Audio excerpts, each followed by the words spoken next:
Hey everybody, it's Carrie Lusignan from the Northampton Center for Couples Therapy, and I'm just streaming in briefly today to share some thoughts I've been having about trauma and holding hope and sorrow simultaneously during this time.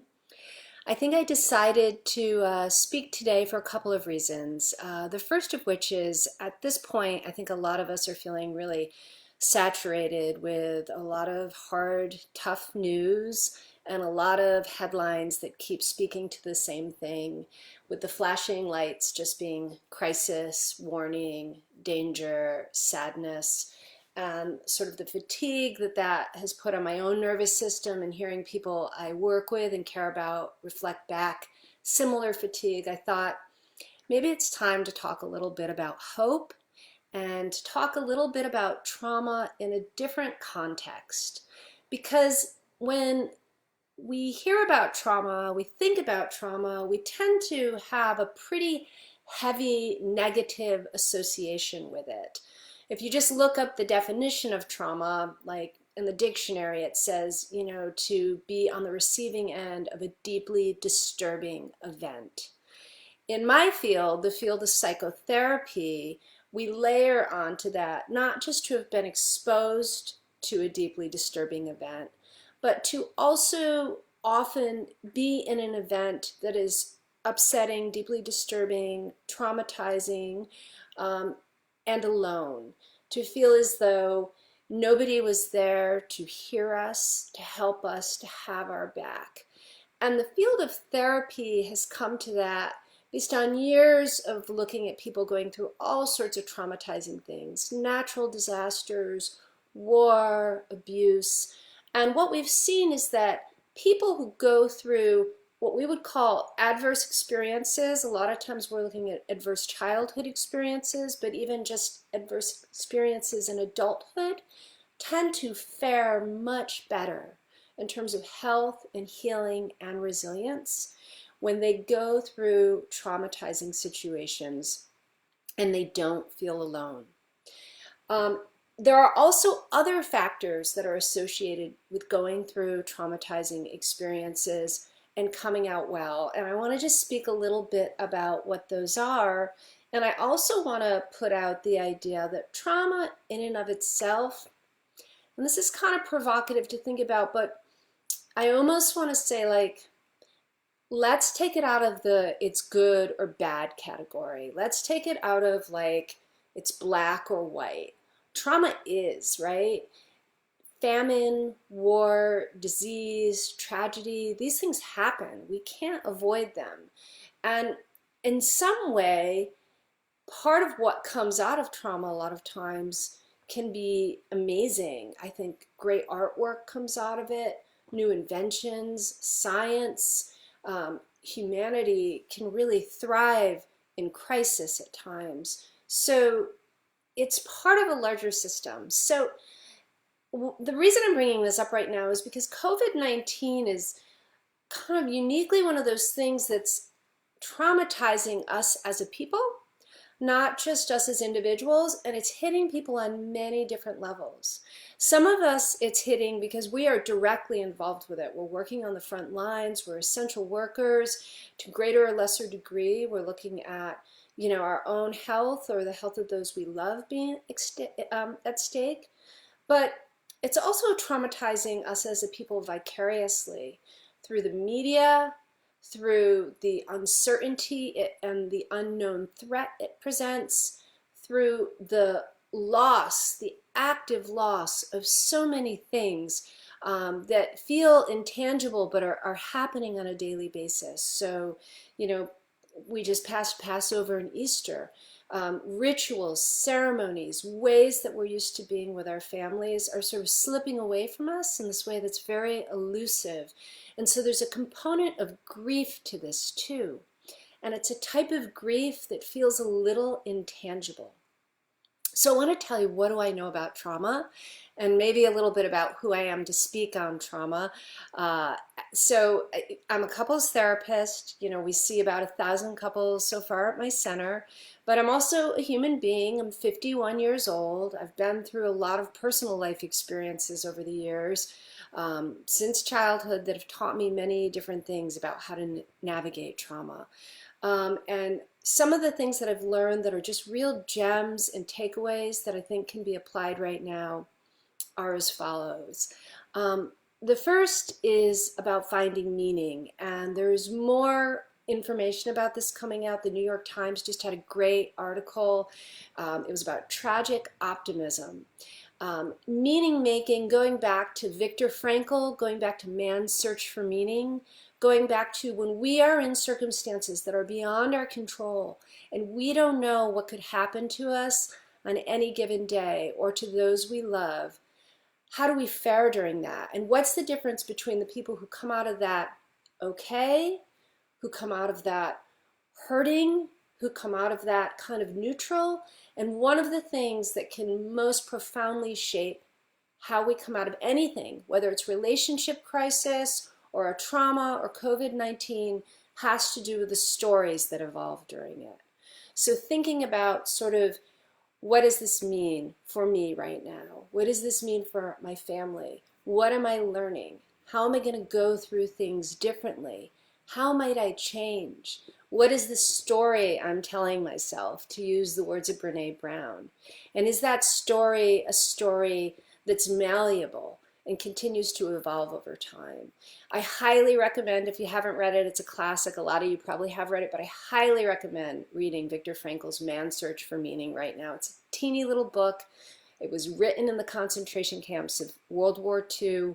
It's a profound book, which will really help your heart.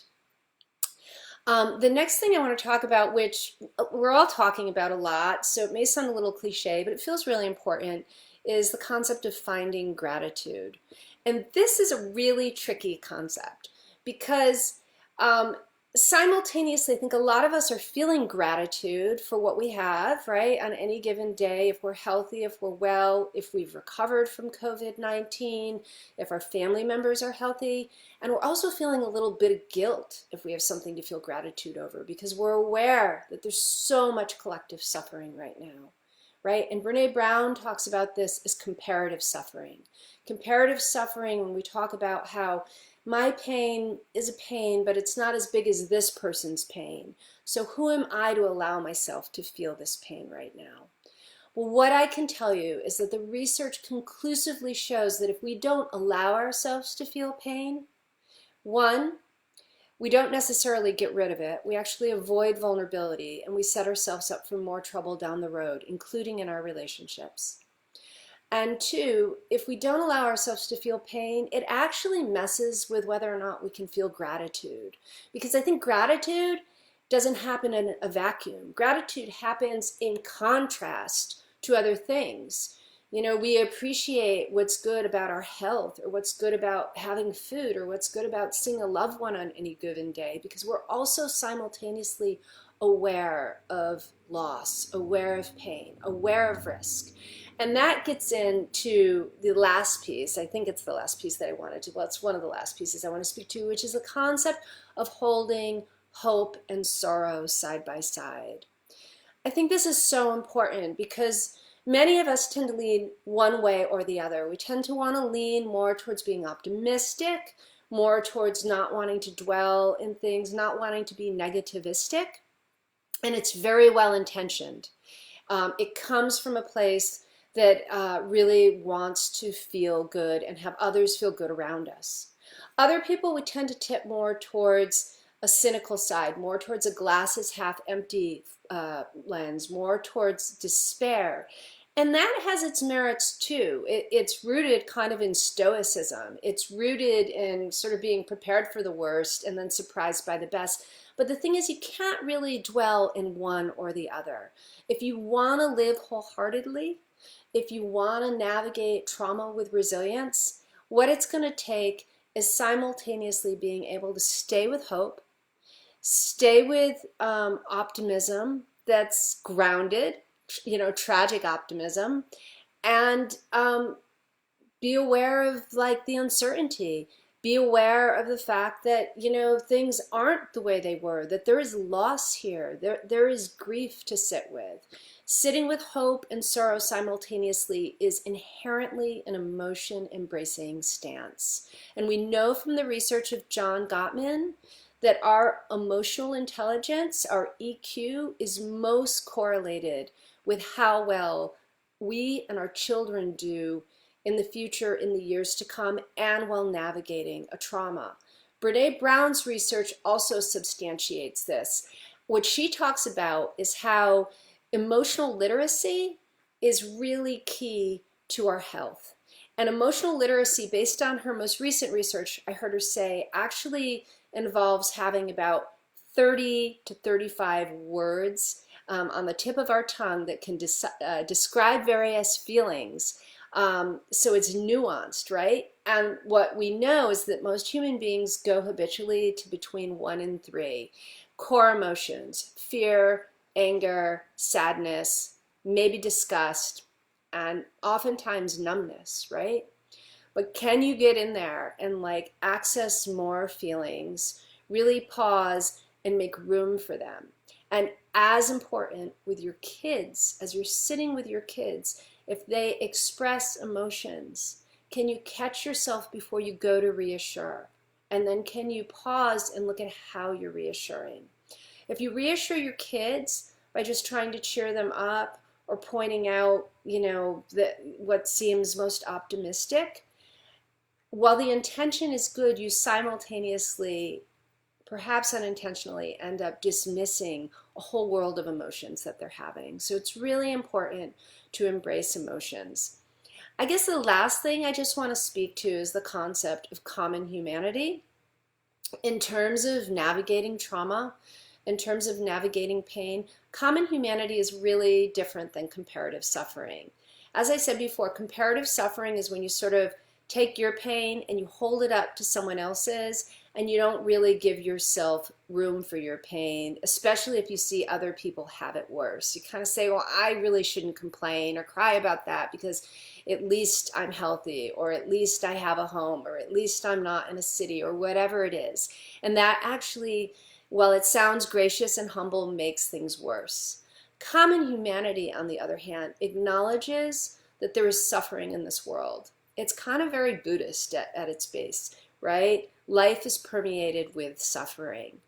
And I am part of this, and my brother and sister are part of this, and this is something that connects us all. And it takes away the isolation of going through inherently traumatizing experiences. So how can you tap into common humanity right now? I mean, there's a million ways. You can certainly tap into it through connecting with your immediate community. You can tap into it by reading some of the literature that's out there on it. Pema Chodron, for those of you who aren't familiar with her, she's great, sort of self-help Buddhist nun that's written some good books, has some great resources. She talks about Tong Len. Tong Len is a meditation practice that is focused on sort of breathing in the suffering of yourself, breathing in the suffering of others, and then breathing out relief. It sounds kind of like fluffy, but it really has some heart to it, and it's not. And again, that is more rooted in the concept of common humanity. So again, holding hope and sorrow side by side, finding meaning wherever we can, practicing gratitude, and going to common humanity. Those are some thoughts today. If there are things you'd like me to talk about, again, I'm just streaming in intermittently. I'm a couples therapist and relationship expert and a human being, and I'm happy to speak more. Take care of your hearts, and thank you for listening.